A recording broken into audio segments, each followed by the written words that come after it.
Nah, terus Kak, untuk peserta yang tidak mematuhi ketentuan rujukan berjenjang ini, apakah bisa dijamin oleh BPJS Kesehatan?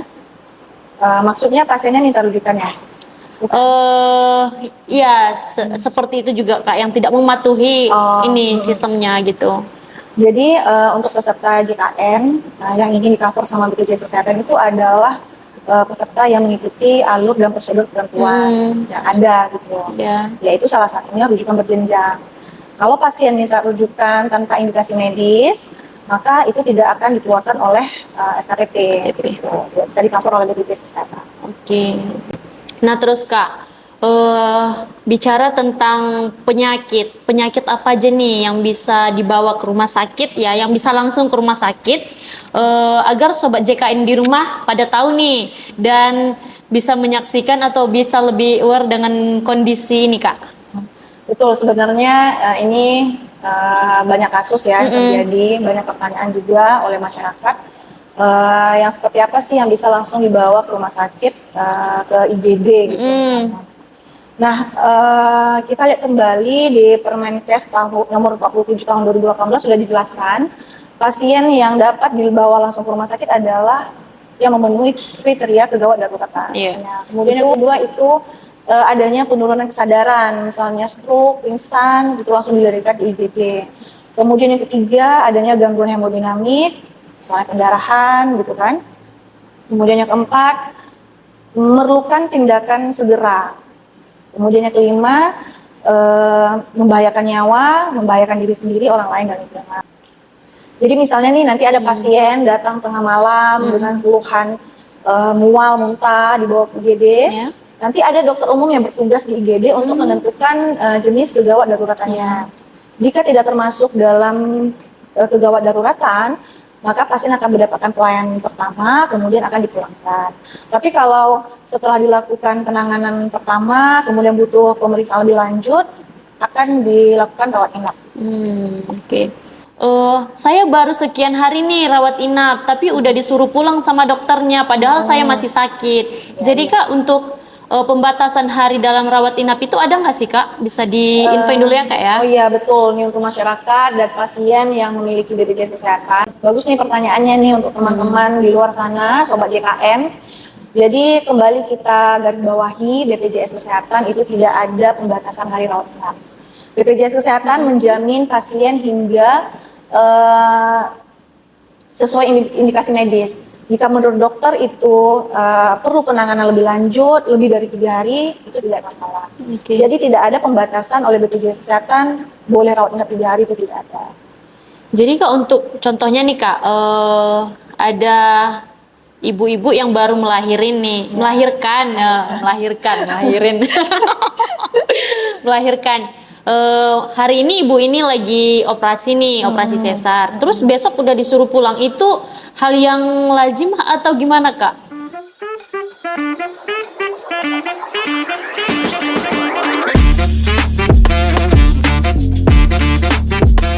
Yang seperti apa sih yang bisa langsung dibawa ke rumah sakit, ke IGD gitu misalnya.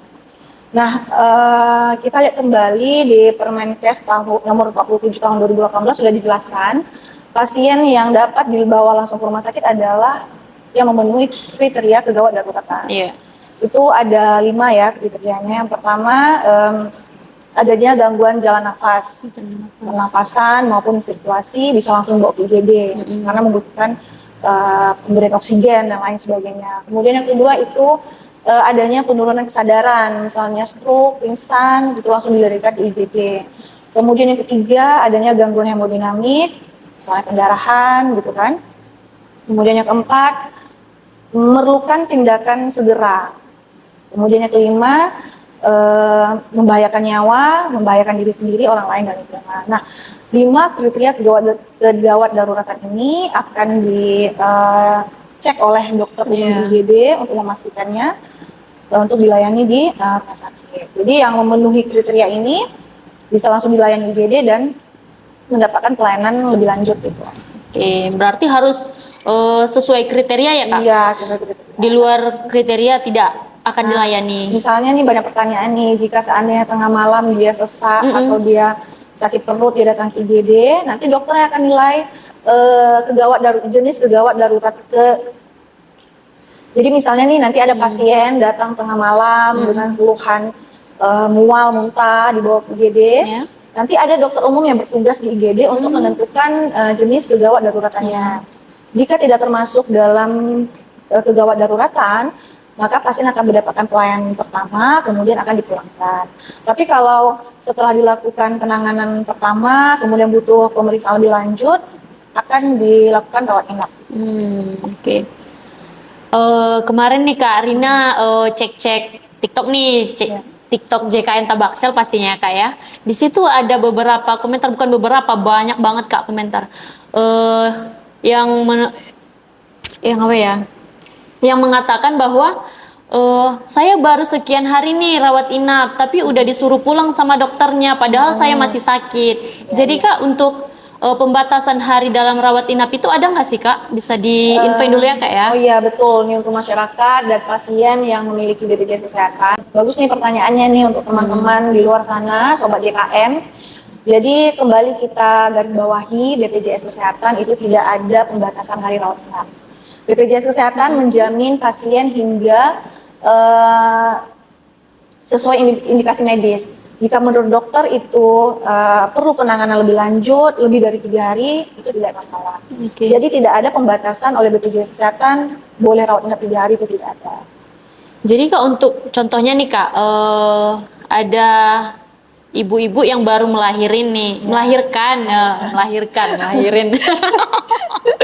melahirkan. Hari ini ibu ini lagi operasi nih, operasi sesar. Terus besok udah disuruh pulang, itu hal yang lazim atau gimana Kak? Sebenarnya untuk ketentuannya tergantung dokter yang menangani ya, dokter spesialis menangani. Jadi sebenarnya untuk ketentuan pasien itu boleh pulang atau lanjut merawat inap itu adalah DPJP, yaitu dokter penanggung jawab. Kalau menurut dokter si ibu sudah diperbolehkan pulang, tidak ada komplikasi lagi dan lain sebagainya, ya nggak salah gitu. Berarti bukan karena saya kan karena ini PB ini makanya cepat-cepat disuruh pulang, bukan karena itu ya kan Kak? Bukan. Oh tadi menarik tuh pertanyaan tentang persalinan. Iya, persalinan. Mungkin di luar sana tuh ada metode ERAX ya. ERAX. Metode ERAX itu dijamin oleh BPJS Kesehatan. Kalau boleh tahu Kak, metode ERAX itu seperti itu apa? ada ini ya, apa namanya, pelayanan persalinan sesar dengan metode ERAX untuk meminimalisir rasa nyeri. Gitu. Jadi yang biasanya SC 5 hari masih nyeri, mungkin dengan metode ERAX rasa nyerinya lebih minimal gitu. Mungkin di luar sana tuh banyak, bisa nggak dijamin pakai ERAX gitu? Bisa. Tanya-tanya. Kalau yang PBI tadi tidak boleh ya. Kita ada janji layanan namanya, janji layanan FKTP dan FRTL. Tidak boleh adanya diskriminasi. Tidak boleh membedakan pasien PBI kah dia, PBPU kah dia, mandiri, perusahaan, PNS, itu tidak boleh ada diskriminasi pembedaan. Berarti kelas 1, kelas 2, kelas 3 dan PBI itu sama aja ya kan ya? Sama pelayanannya. Jadi jangan takut lagi ya guys untuk menjadi peserta JKN nih.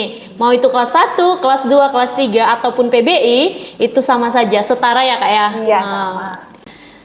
Nih Kak, terus untuk sebagai penutup nih Kak, hal-hal apa aja sih Kak yang harus diketahui oleh Sobat JKN nih? Bisa langsung disampaikan nih Kak, hal apa aja sih gitu? Iya betul. Yang paling utama sih, yang belum mendaftar BPJS, daftar ya teman-teman ya. Karena kita nggak tahu tuh kapan kita sakit gitu. Sedia payung sebelum hujan, itu yang pertama. Kemudian yang kedua, yang sudah menjadi peserta, misalnya peserta mandiri, rutinlah melakukan pembayaran setiap tanggal 10 setiap bulannya ya, paling lama, untuk menghindari adanya denda pelayanan gitu di rumah sakit. Kemudian sadari kesehatan sejak dini, jangan datang ke fasilitas kesehatan saat sudah parah atau sudah pingsan duluan gitu. Sadari dari sekarang. Kemudian bisa datang kunjungi FKTP terdekat untuk melakukan screening riwayat kesehatan. Itu gratis tanpa dipungut biaya apapun. Gitu. Kemudian kita mau menginformasikan jika nanti ada keluhan, ingin mendapatkan informasi lebih lanjut di rumah sakit atau di FKTP, kita ada petugas namanya petugas PIPP atau BPJS 1, itu bisa dihubungi gitu ya kalau ada keluhan dan ingin mendapatkan informasi lebih lanjut. Kemudian paling utama nih, karena kita membahas tentang rujukan berjenjang, harapannya untuk masyarakat di luar sana datang dulu lah ke FKTP, konsultasi dulu. Kita punya dokter kita bagus semua, handal semua. Iya, di FKTP banyak kok, ada dokter umum, dokter gigi gitu kan, lengkap. Kemudian sekarang fasilitas di FKTP sudah disediakan USG, jadi nggak perlu langsung datang ke rumah sakit, datang dulu ke FKTP, berobat, nanti konsultasi. Jika tidak bisa dilayani di FKTP, maka akan dirujuk oleh dokter ke rumah sakit. Lebih enak di FKTP malah Kak, nggak perlu antri-antri ya Kak, langsung dilayani. Betul, langsung dilayani. Kemudian aksesnya lebih dekat kan? Lebih dekat. Karena kita mendaftar BPJS pasti pilihannya adalah Vaskes atau FKTP terdekat dengan wilayah kita, dengan domisili gitu kan. Nah, sebelum kita tutup nih Kak, boleh nih sampein pantun dulu dong gitu, untuk pantun ya. Sobat JKN kita. Iya, ada satu pantun nih buat Sobat JKN. Cakepnya jangan lupa ya. Oke Kak, siap. Cakep juga ya Sobat JKN ya. Pempek asli dari Palembang. Cakep. Di Betawi ada rengginang. Nah, cakep ya. Cakep. Cakepnya belum nih. Ulang lagi ya. Ulang. Boleh. Pempek asli dari Palembang. Cakep. Di Betawi ada rengginang. Cakep. Ayo pahami dan ikuti rujukan berjenjang, badan sehat, urusan gampang. Oke. Wah. Agak maksa ya cakepnya ya. Iya. Nah, itu dia obrolan kita pada podcast kali ini. Terima kasih banyak Kak Helen udah sama-sama. menyempatkan waktunya Boleh. untuk menyampaikan informasi nih untuk Sobat JKN ya. Iya. Semoga Sobat JKN di rumah mendapatkan informasi yang terbaru, pastinya bakal berguna banget sih. Oke, untuk Sobat JKN di rumah jangan lupa untuk subscribe, like, and share. Kita bakal punya info menarik nih, jadi jangan lupa di-share untuk keluarga atau teman di rumah ya. Kalau ada pertanyaan nih seputar info JKN bisa ditanya atau di DM nih, TikTok kita atau Instagram kita ada di sini. Sampai jumpa di episode berikutnya. Makan durian sama kekasih. Cukup sekian dan terima kasih. BPJS Kesehatan, mudah, cepat, dan setara.